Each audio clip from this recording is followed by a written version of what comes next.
Jadi topik Islamic Demand for Money ini berlanjut dari pembahasan kita yang lalu, ya, yaitu yang di sini. Nah, kita akan belajar ini, kemudian nanti kita akan belajar Islamicnya bagaimana, dan banyak di antara topik-topik yang Islamik itu kita ngambil dari bukunya Umar Japra atau tulisannya Umar Japra juga, ya. Oke, kita review sebentar ya, demand for money yang sudah kita bahas di pertemuan kelima kemarin. Pertemuan kelima kemarin itu pure kita membahas demand for money dalam konteks konvensional, ya. Dalam konteks konvensional yang apa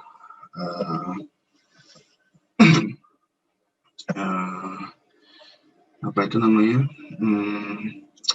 Ada 3 pendekatan, ya. Kalau Anda ingat yang minggu lalu, pendekatan pertama adalah Irving Fisher, ya. Kemudian ada Keynes, ada Friedman, ya, 3 ini. Nah, cirinya money demand itu apa? Cirinya money demand itu adalah ada MD, ya. Lihat semuanya ada MD semua. Ya, Pak, ini kok ada per P-nya, Pak? Ya, ini kan P juga. Kalau P ini Anda geser ke kiri, jadinya kan seperti ini. Ya, semua MD per P, MD per P, MD per P gitu ya. Nah, Anda ingat-ingat teorinya ya.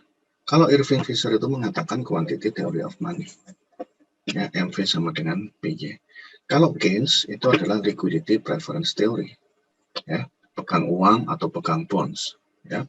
Kalau Friedman itu adalah modern quantity theory of money, ya. Nah, kita lihat, kita bahas sedikit ya supaya refresh, supaya nanti nyambungnya dengan materi pagi ini itu bisa enak gitu ya. Mohon perhatikan mic masing-masing ya. Kalau masih nyala mohon di off kan supaya tidak mengganggu suara. Nanti saya berikan Anda kesempatan untuk bertanya, ya. Oke, kita bicara tentang Irving Fisher dulu, ya.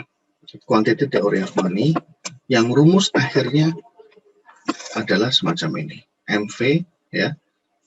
MD sama dengan K kali PY. Yang awalnya adalah ini. MV sama dengan PY. Ya. Kalau Anda ingat cerita saya minggu lalu, M itu adalah money, velocity, ya, ini price, kemudian ini adalah income. Nah, ini adalah output ya. Output unit, ya. Kemudian unit kali price itu adalah nominal GDP. Nah, kemudian dengan nominal GDP seperti ini, ya, money, kemudian ada velocity, ya. Velocity adalah kecepatan uang beredar, ya. Sehingga yang kita bahas minggu lalu, ya, velocity ini tergantung dari institusi dan juga dengan teknologi, ya. Institusi mau pakai cash atau mau pakai cek, ya. Kalau teknologi itu semakin tinggi teknologi, maka velocity semakin tinggi. Kita ingat contoh minggu lalu, ya, bahwa ketika tidak ada internet, maka orang booking tiket itu harus ngantri, dan 1 jam paling hanya bisa menghasilkan berapa transaksi. Tapi kemudian ketika ada internet, ya, masing-masing orang kemudian booking di internet masing-masing, ya, maka dalam waktu berapa menit maka transaksi ekonomi itu terjadi, sehingga ketika V ini cepat, ya, maka transaksi ekonomi yang ditunjukkan dengan PY itu semakin tepat, ya, maksud saya. Sehingga kemudian MD itu adalah kalau dibalik, ya, kemudian V itu dianukan ke kanan, jadinya K itu sama dengan 1 per PY. Nah, ini, ya. Sehingga kemudian kalau misalnya MD itu money demand, ya, demand for money, itu akan dipengaruhi oleh Y. Jadi begitu Y itu ada naik, ya, maka MD akan naik, ya, akan naik. Nah, jadi intinya adalah kalau yang Irving Fisher, yang MVPY ini, MD itu fungsi dari Y. Oke. Kemudian kita beralih kepada Keynes. Ya. Keynes itu ada menciptakan teori yang namanya liquidity preference, ya, mau pegang uang atau pegang bonds. Nah, apa yang membedakan Keynes dengan Irving Fisher ini? Ya, kita ingat motif uang, ya, motif uang itu adalah satu untuk transaksi, dua untuk precautionary itu jaga-jaga, precautionary, ya. Transaksi sama precautionary ini motifnya motif uangnya Keynes itu sama. Irving Fisher juga 1 dan 2 ini mengakui motif uang transaksi atau precautionary itu dipengaruhi oleh Y. Jadi semakin Y-nya tinggi, semakin orang itu income-nya tinggi, maka orang itu akan bertransaksi lebih banyak. Ya, orang itu akan melakukan transaksi, melakukan pembelian, melakukan konsumsi lebih banyak. Kenapa? Karena Y-nya besar. Ya, contoh mudahnya adalah apa yang dibeli oleh orang berpendapatan rendah sama orang apa yang dibeli dari orang yang berpendapatan tinggi, tentu kan beda. Baik dari sisi unitnya dan juga dari sisi nominalnya. Nah, itulah kemudian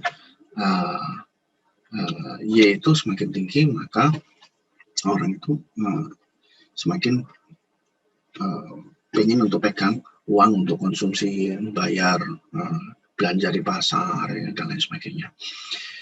Precautionary juga begitu. Ya, precautionary ini adalah untuk jaga-jaga. Kalau dulu ya orang yang pendapatannya masih biasa-biasa saja, tidak terlalu besar, orang itu akan misalnya beli obat untuk jaga-jaga, ataupun pegang uang cash, ya, pegang uang cash, terus kemudian jaga-jaga kalau misalnya harus beli obat, ya. Tapi kemudian ketika orang itu sudah beranjak secara ekonomi, beranjak lebih mampu, ya, mungkin karena promosi jabatan, uangnya lebih banyak, gajinya lebih banyak, ya, maka orang itu sudah mulai akan precautionary juga, tetapi yang levelnya lebih tinggi, yaitu dia pakai asuransi kesehatan misalnya, ya, sehingga kemudian precautionary ini naik, Y yang dipengaruhi oleh Y, yaitu income. Nah, kemudian Keynes itu mengatakan bahwa motif uang itu tidak cuma 1 dan 2 ini. Transaksi dan precautionary itu iya, itu adalah dari Y-nya, maka Y-nya itu positif. Ya, di Keynes itu Y-nya itu positif. Keynes itu mengatakan bahwa motif uang itu nggak cuma 2, tapi ada lagi yang ketiga, yaitu apa? 3 itu adalah namanya dia sebutkan sebagai spekulasi. Spekulasi. Maksudnya itu apa? Dia mengatakan kalau misalnya uang itu motif uang alokasinya sudah uang yang ada itu sudah dialokasikan untuk transaksi, ya. Kemudian sebagian uang dari gajinya juga dialokasikan untuk precautionary, berjaga-jaga. Lalu sebagian yang lain digunakan untuk apa? Nah, itu yang kemudian Keynes itu mengatakan bahwa itu adalah motif spekulasi. Ya, gunakanlah untuk spekulasi. Nah, teori yang diungkapkan oleh Keynes dalam konteks spekulasi ini, dia mencontohkan antara mau pegang uang atau mau pegang bonds. Ya, mau pegang uang atau megang bonds.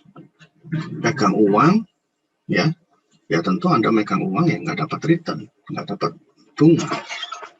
Pegang bonds kan Anda dapat bunganya. Ya. Sedikit yang sorry sebentar.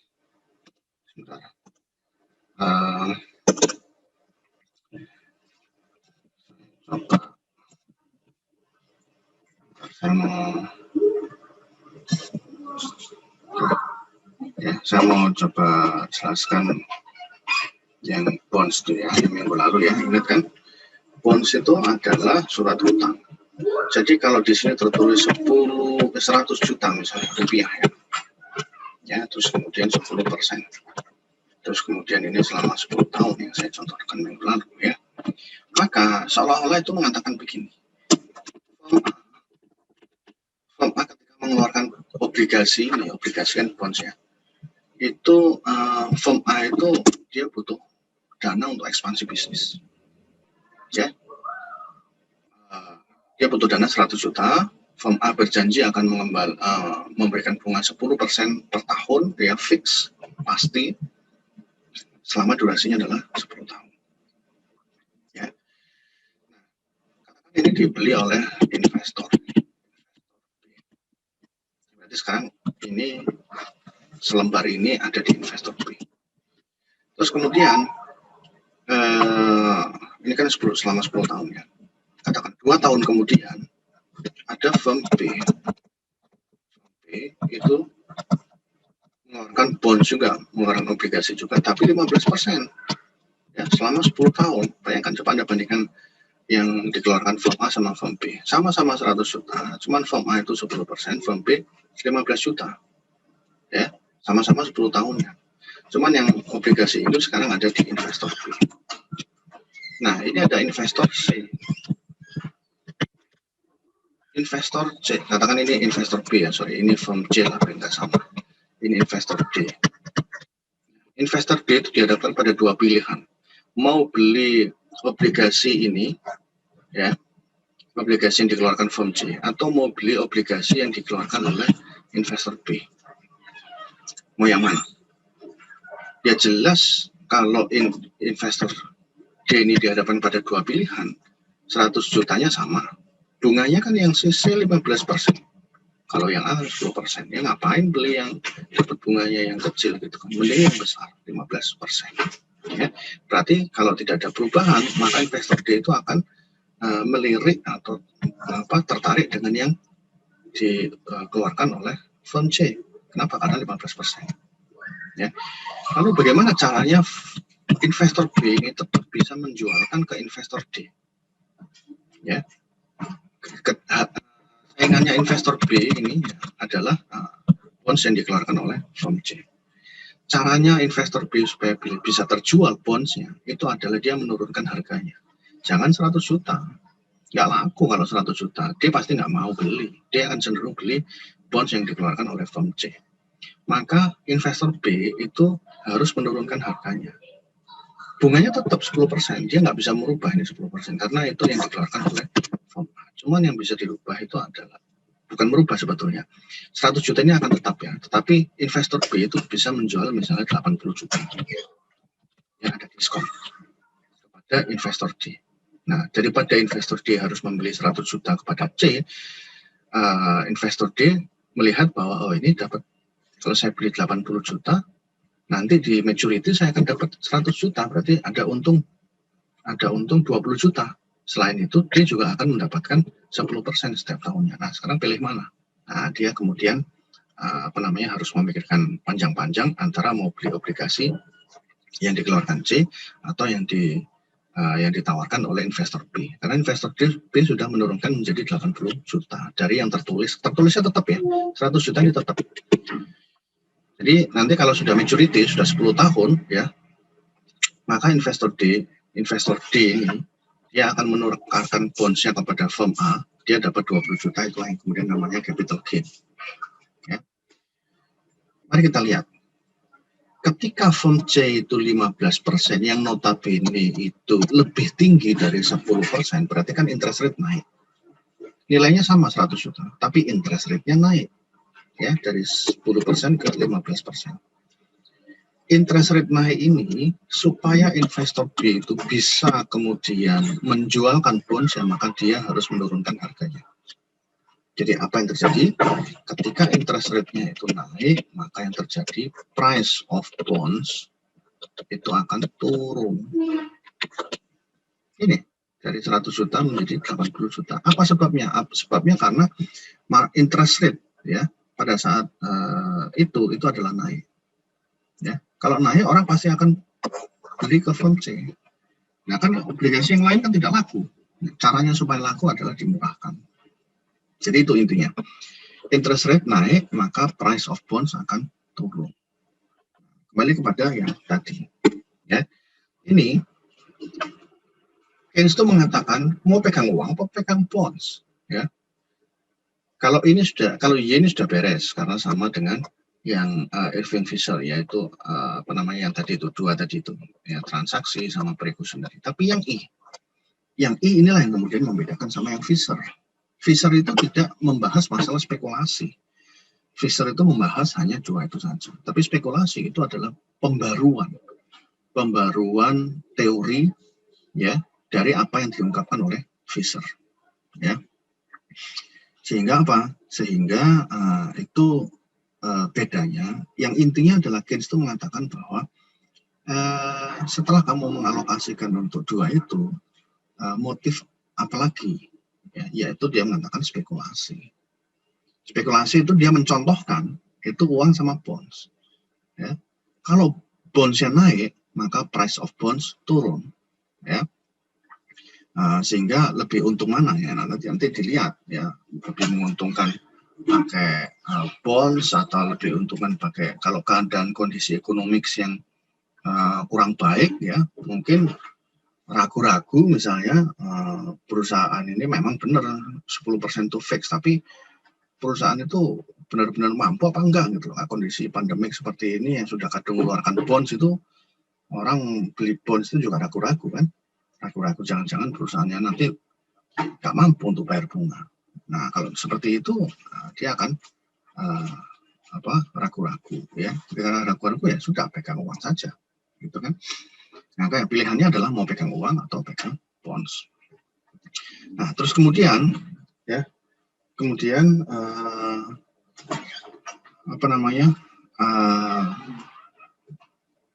teori selanjutnya itu adalah Milton Friedman.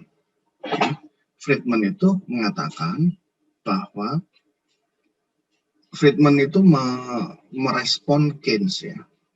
Friedman itu merespon Keynes, mengkritik lah istilahnya.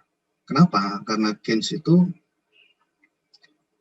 yang dicontohkan itu cuma pegang uang dan bonds. Ya, kalau dalam bahasa textbooknya itu all or nothing. Jadi maksudnya ya pegang salah satunya. Kalau uang ya uang semua, bond ya bond semua. Itu yang diusulkan oleh Keynes, yang kemudian dikritik sama Friedman. Ya. Friedman mengatakan bahwa oke lah, transaksi sama precautionary itu udah pasti, itu kesamaan dari tiga ini. Ya. Tapi untuk spekulasi nggak bisa dong hanya ditawarkan pegang uang atau pegang bonds. Kan investasi itu kan banyak sekali, nggak cuma bonds. Ya, itulah yang kemudian dikritik oleh Friedman, yang kemudian Friedman memunculkan lagi teori namanya itu modern quantity theory of money, yang mengatakan bahwa seseorang yang sudah memenuhi dua kewajiban, motif awal, transaksi dan precautionary, itu dia alokasi sisanya ya yang untuk spekulasi itu tidak hanya pilihannya itu uang dan bonds, tapi semuanya yang bisa jadi investasi maka itu dimasukkan. Ya, misalnya RB, RM ya ini adalah selisih antara RB ini apa saya lupa, B ini bonds ya, bonds kemudian return untuk pegang uang ya, mana yang lebih menguntungkan antara interest rate ya, antara keuntungan pegang bonds besar mana, keuntungan pegang bonds sama keuntungan hanya megang uang saja. Kemudian RE ini equity ya, pegang saham atau pegang uang, mana yang lebih menguntungkan ya. Kemudian expected inflation ya, ketika ada ekspektasi inflasi tinggi sekali ya, maka ini diselisihkan sama pegang uang dan sebagainya ya. Jadi intinya apa? Intinya misalnya ekspektasi inflasi itu tinggi ya, aduh nanti ada inflasi tinggi ya sudah, saya akan sekarang misalnya ininya tinggi gitu ya, saya tidak pegang uang banyak-banyak. Kenapa? Karena saya cenderung untuk mengamankan aset saya belikan emas Emas kan bisa apa istilahnya, meng-hedge ya, meng-hedge value kita, ya, bisa mengamankan nilai kita. Nilai 100.000 uang kita, ya, kalau yang ada di dompet kita, kalau tidak kita buka-buka, 5 tahun, 10 tahun lagi baru kita buka lagi, nilainya tetap 100.000. Tapi kalau di dalam dompet kita itu ada emas, ya, emas 1 gram saja, ya, 1 gram itu kan sekitar berapa? 1 juta ya, 900.000 atau 1 juta itu. Katakan 1 juta ya, 1 juta dalam bentuk 1 gram emas, maka 5 tahun, 10 tahun lagi itu tidak 1 juta, ya tergantung harga pasar pada saat 5 atau 10 tahun lagi. Yang kecenderungannya tren harga emas itu adalah selalu naik, ya. Jadi itu. Jadi Friedman itu mengatakan bahwa dia mengkritik ke Keynes, ya. Alternatif investasi itu tidak hanya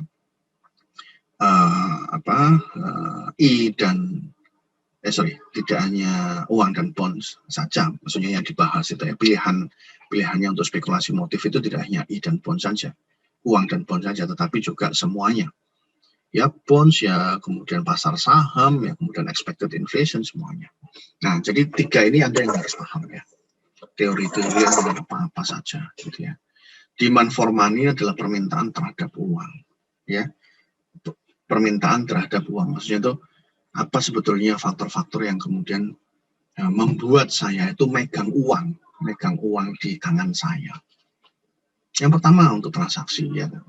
Untuk transaksi, ya jangan bayangkan bahwa sekarang kan saya nggak perlu pegang uang, Pak, saya tinggal debit saja. Ya, itu lain cerita. Teori ini diciptakan ketika kemudian debit dan sebagainya, debit card dan sebagainya itu belum terlalu marak, ya. Gitu. Oke, sebelum saya lanjutkan, mungkin ada yang mau ditanyakan tentang 3 teori ini. Kemudian nanti kita akan bahas bagaimana Umar Chapra merespon tentang demand for money. Silakan.